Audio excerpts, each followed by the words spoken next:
Hello, my friends, and welcome to Origins. It's so good to have you with you. My name's Donn Chapman, and I'm the host of Origins. And as you may know, Origins is a forum where we take the evidence of science and we use it to validate the truth of God's creation. Today we have an incredible guest with us. Dr. Steve Austin is back with us, and we are talking about Continental Sprint. And Dr. Austin, it's such a privilege to have you with us. I need to tell the folks a little bit about you. You're a PhD from Penn State. You're a field research geologist and the senior research scientist at Institute for Creation Research. And you have been on 6 different continents, and there are only 7 as far as I know, digging in the ground and finding truth. Incredible work you've done, both at the Grand Canyon and at Mount St. Helens, that has made you respected across the geological community. We're really honored that you're here. It's good to be here to share these things with you. You believe there was a time when the Earth mass was one big continent. I do, and I think before the flood and from Creation Week, there was a big central continental mass to the crust of the Earth. And then during the flood, that continental mass broke apart. It didn't drift apart over hundreds of millions of years. It broke apart and moved at a fast walking pace, like we could call it continental sprint. Very good. And one of the tools that you've used in this incredible research that you gentlemen have been doing for some time is computer models. Is that right? That's right. And we have state-of-the-art computer modeling in our research group. One of our researchers is a geophysicist, and he specialized and actually did his PhD dissertation on making a computer model of the mantle of the Earth. Here you see this graphic that shows how a computer model can be made of the inside of the Earth. It's a 3-dimensional computational mesh formed out of little prisms, and you see the triangular prisms and how they're stacked up there, modeling the core of the Earth. And the crust of the Earth is kind of riding along with the mantle. So the green on the outside is the crust. And the purple dark is the mantle, and that's what we want to look at. And it looks like we got 174,000 little prisms sitting in there. Wow. Each one of those has a temperature. Each one has a pressure. Each one has a viscosity. Each one has a velocity. Each one has a density. And so all of the properties of the Earth can be put into this computational mesh and used to model. This is a flat view of the 3-dimensional mesh at the surface. And what we're modeling here is the pre-flood configuration of the continents versus the present configuration of the continents. So you can see the initial configuration. You can see North America, Africa, South America, and Europe and Asia kind of drawn together there. There's a wedge-shaped kind of area called Tethys here.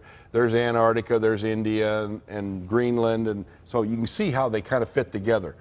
The modeling begins with this kind of configuration, and then we allow it to deform. The mantle of the Earth deforms as the ocean floor is subducted under the margin of the supercontinent. Let's take a look at it in cross-section. What we are modeling here is the ocean floor around the Pacific Basin falling into the mantle of the Earth. And you can see where 2 places where cold ocean floor, blue color, is falling into green. That's colder, higher density material it wants to fall.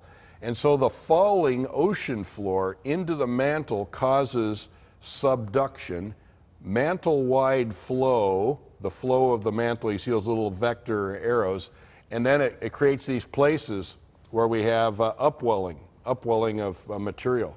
And that's spreading.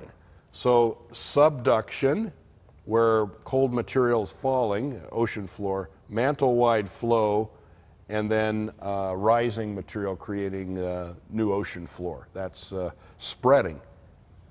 So that's 20 days into the modeling experiment. You can see what happens. The ocean floor falls. And at 60 days, basically the ocean floor has penetrated the mantle and is sitting there at the core mantle boundary. We don't think it enters the core of the Earth because it's very high density down there, but it fans out. And it creates this remarkable process. Here you see a map view of what we're trying to model, not cross-sectional view. Here it is at 20 days. You can see the supercontinent is opening up, and you can see the fracture zone along the mid-ocean between the continents of North America, Europe, Africa, South America. And so you can imagine this. And you can see the upwelling occurring as the spreading seafloor is happening. And you can see where the blue areas where around the margin of the continent where colder crust is being subducted. Here it is into about 40 days, and you can see in 40 days the Atlantic basin is opening up. There's the new ocean floor that's forming as this is happening. There's subduction around the margin of the supercontinent all around, and then there's mantle-wide flow and then pulling apart of the continents. Huh. And that's modeled on high-powered computers using this computational mesh. And that's the interesting thing. Okay, that's 40 days, and at 60 days, you can see what's happened. There's significant spreading. How long does it take for the Atlantic Ocean floor to form and the Pacific Basin crust to be subducted? Essentially 1 year, which is the duration of Noah's flood. Noah's flood lasted on the earth over a year. The rain came down for 40 days, but the flood, the earth being covered with water lasted a little over a year. Yeah, Noah was in the ark over a year. Yeah. And so where would be the only place you could survive on a planet going through a catastrophe like this with continental sprint? Well, it couldn't be on top of a mountain because they're all buried underwater. Right, so if you have were to in be in a boat. a big boat, well provisioned with food, you could survive. Literally, the only place on Earth you could survive would be in a battleship. There would be continuous Richter magnitude 8 earthquakes. Wow. Okay, not from points, but from lines all around the continent. So you imagine the tectonic catastrophe that we're modeling here. And here you see velocity vectors put on the map view. And this is looking from the equator at 60 days. 60 days, you can see the ocean basin, Atlantic Ocean basin again, right in there. See that Atlantic Ocean basin forming as those continents have moved apart? 60 days into it. I got another view here. Here's the polar view. We're looking down at the North Pole, and we can see the Arctic Ocean forming. And that's and the velocity vectors. The velocity vectors are about 1 meter per second, 3 feet per second, something like that's the velocity that these plates move. So they get to moving, and then they reach this terminal velocity of about 1 meter per second. And the plates fall into the mantle about the same rate, about 1 meter per second. So that's a fast walk, or we could call it what? Continental sprint. It just kind of follows as you begin with that configuration, you can cause the Earth to deform, and it ends up with what we have today, the continents distributed widely. It's the ocean floor, the cold ocean floor, that actually sinks into the mantle, and it drives global tectonics. Makes sense. Okay, continental sprint. I would just like to take you back to reality, away from the computer again, to a spherical Earth. He's got the whole world in his hands, right? Yeah, the spherical Earth. But notice that the mountain basins around the Pacific are what? A line across there. There's a great circle upon which the ocean floor and the continents interacted with each other. And you see that in the views. Again, you could draw a line right along, through North America, from Asia all the way down to South America. So there is a boundary along which this deformation occurred. And we're looking at, of course, the Pacific Basin up against North America here. Here you see California, Oregon, Washington, British Columbia, and up to Alaska. So there was a head-on collision between Alaska and the Pacific Ocean floor as the ocean floor was subducted directly under Alaska. And there was a sideways collision, a kind of a glancing blow with California, creating the Great San Andreas Fault. But the big mountain range is over there in Alaska, where the head-on collision is. And the lower mountains are out here in the western United States. So you can imagine Alaska being the collision. And of course, all along the the western part of North America, being this collision zone between the Pacific plate, which was subducted underneath the western part of North America, and the North American plate, the granite rock. Look at the high areas in Alaska, the Bagley ice field, and we're looking at those high mountains, thinking about the tectonic process that uplifted those. Those mountain ranges contain marine fossils and have been made by the tectonic process. This illustrates the conveyor belt. As ocean floor splits apart and falls into the mantle of the earth, it creates a conveyor belt. Okay? The edge of the continent is down warped by the falling ocean floor next to it, and the ocean floor is up warped as it's trying to arch and go down, so it creates a scraping zone, scraped off sediment. And what? The ocean floor, this new ocean floor that's created, is lower density because it's hot, and it lifts the ocean basins, and so the ocean is driven onto the continent. And so we have this conveyor belt and this ocean flood that's going over the continental material. And so we can imagine tidal waves, huge tsunamis. And a whole lot of shaking going on. And what do? We deliver sediment to the edge of continents. Sure. And then we pile it up on the continents. So we have a way of explaining the continents. Lots of interesting things here, like in the Grand Canyon, giant boulders at the base of the flood strata sequence, 20-foot diameter boulder sitting right there. There's a man for scale. Yeah. The Blandin sluggard boulder doesn't move, and you got to give it a big kick when you move big boulders. And so these are powerful tectonic forces that are shattering rocks and redepositing them in giant slurry flows. There is a mountain right here that I'm looking at, okay, that's over 1,000 meters thick right in there, that was redeposited on the seafloor. It slid as a giant rock mass. Wow. And it's associated with a whole bunch of other boulders.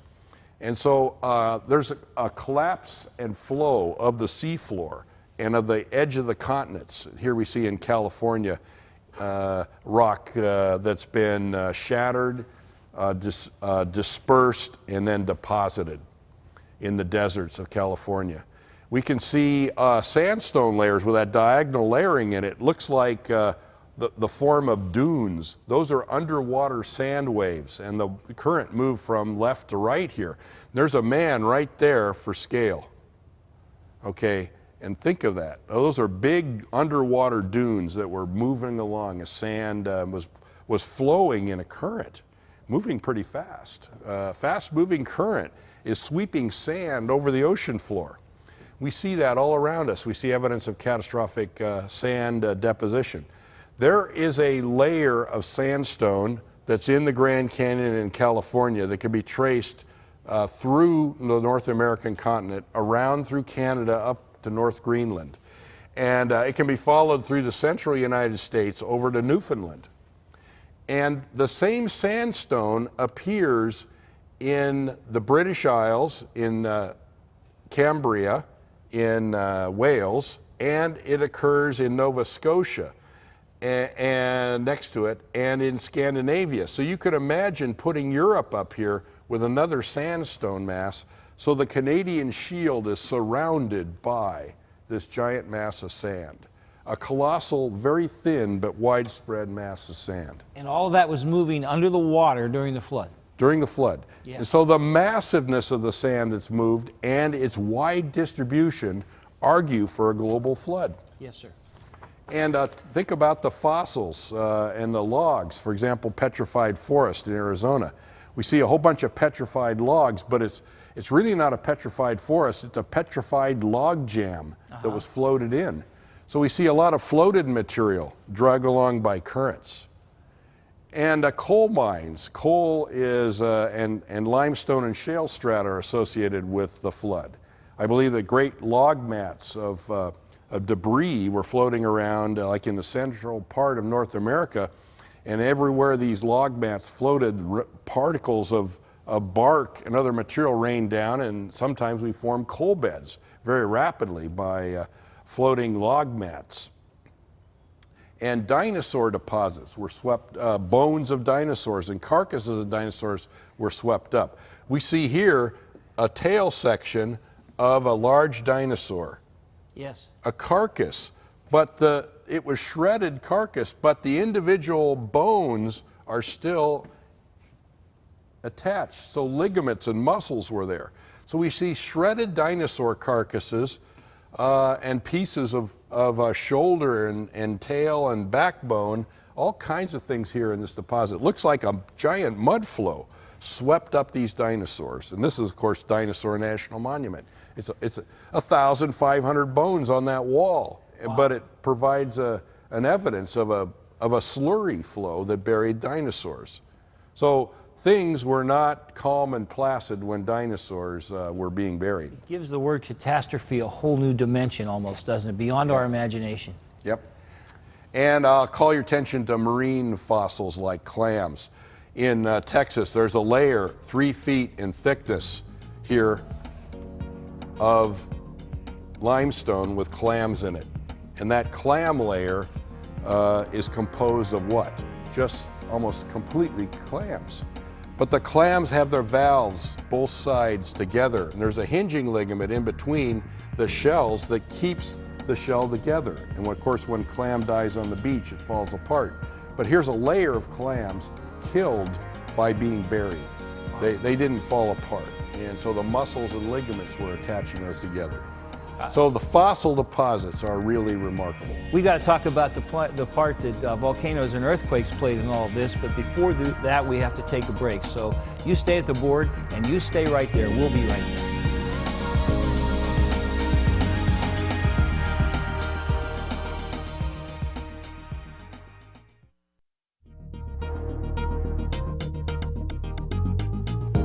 Today's guest on Origins, Dr. Steve Austin, is a field research geologist with his PhD in sedimentary geology. He is senior research scientist with the Institute for Creation Research. He has been involved in geologic exploration for 40 years on 6 of the 7 continents of the world. Steve has also done extensive field research at the Grand Canyon and Mount St. Helens. He is the author of several books, videos, and more than 30 technical geology papers. One of his books, Footprints in the Ash, deals with the 1980 eruption of Mount St. Helens. Dr. Austin can be reached at Institute for Creation Research, 1806 Royal Lane, Dallas, Texas, 75229.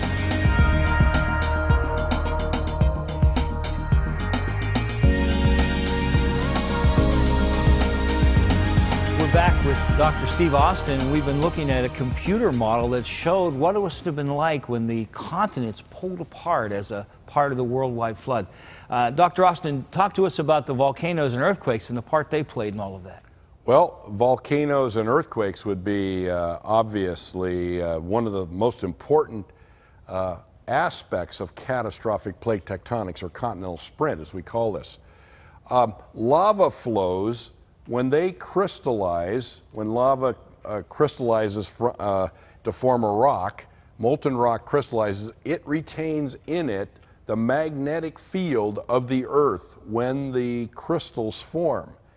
And so cooling basalt records fast reversals of the Earth's magnetic field. We believe that during catastrophic plate tectonics, during the time of continental sprint, something was going down at the core mantle boundary that disrupted the Earth's magnetic field. And the Earth's magnetic field flipped repeatedly, and it left a signature of the catastrophic change in the basalt layers, in the lava flows that crystallized. And so there's one lava flow on Steens Mountain in Oregon that is a single lava flow that records in itself the reversal of the Earth's magnetic field, evidently. Wow. An astonishingly rapid field change, according to the specialists who were studying the magnetic properties of the basalt layer there on Steens Mountain in Oregon. And looks like the lava flows give us a magnetic record of how the Earth's magnetic field changed. And the floor of the ocean, like the Atlantic Ocean floor, contains a tape recording, essentially, of the fast reversal of the Earth's magnetic field.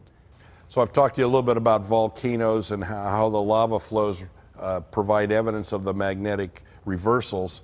Then I'll call your attention to the Pacific Ocean basin. And it's been called the Ring of Fire, hasn't it? All those volcanoes around the Pacific Rim. And the earthquakes around the Pacific Rim. So earthquakes and volcanoes are all the way around the rim. But it's not really a ring of fire, it's a basin of fire, because there's thousands of volcanoes all over the floor of the Pacific Basin. Hawaii is just one that sticks up. And so these volcanoes on the seafloor are showing us the new ocean crust that formed as a result of the catastrophic plate tectonics associated with continental sprint. So these earthquakes are associated with boundaries of plates like we see here. So we're imagining all of this happening, and it's happening pretty rapidly in a period of a year. When the flood's over, what happens? Yeah, the flood just doesn't go back into its basins immediately. The water of the ocean doesn't go back. There's some things that happen. And let's take a look at the statements of Scripture. Let's think about the space that's made for the accommodation of the ocean. And let's talk about the beveled surfaces of the continent, which may provide evidence of the retreat of the flood. Those are some things to think about as the flood terminated. This scripture passage in Genesis 8, verse 3, and Genesis 8, verse 5, the waters retreated from the earth, going and retreating, and the waters were going and falling until the 10th month. After the 150th day of the flood, as the waters are starting to retreat, then the waters are retreating from the earth, going and retreating. And literally, that's the way to take that Hebrew text. And it sounds like there's some type of oscillatory motion, the waters coming and going over the earth as the waters are retreating. And so I like to think about that verse, especially as I look at some places like the Grand Canyon itself. And there you see the plateau in Arizona. The planar surface of the upper plateau of the Grand Canyon region looks like it's been sheet flooded, and the erosion of the plateau by the retreat of the floodwaters. So it provides evidence of the flood in the strata and then the retreat of the flood in the beveled surface of the plateau. So you see both there.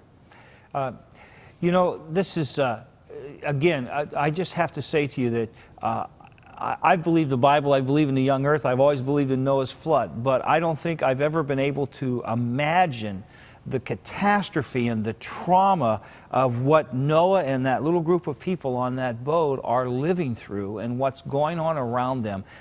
If ever there was a time to trust God, I think we don't have to worry about their prayer life. I think they had to be praying pretty fervently as they were on that little ark of safety in the hand of God in the midst of this total reshaping of the earth. The whole earth is literally reshaped during this time.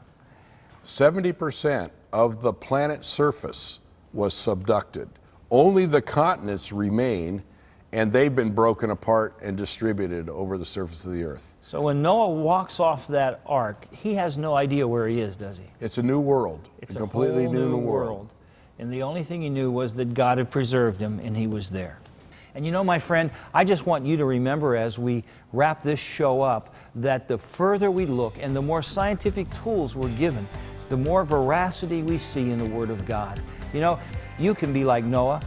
You don't walk off an ark today, but you've got to walk in faith every day, trusting that God goes before you. And you know, Jesus is our ark of safety. You need to walk in faith just as Noah did. We don't know what's coming. We don't know the world ahead of us, but we know the God that walks with us. And so always remember this, my friend. It's God's view that He created you. You can trust Him, so that should be your worldview too. Hope you'll join us again soon here on Origins. And until then, God be with you, my friend.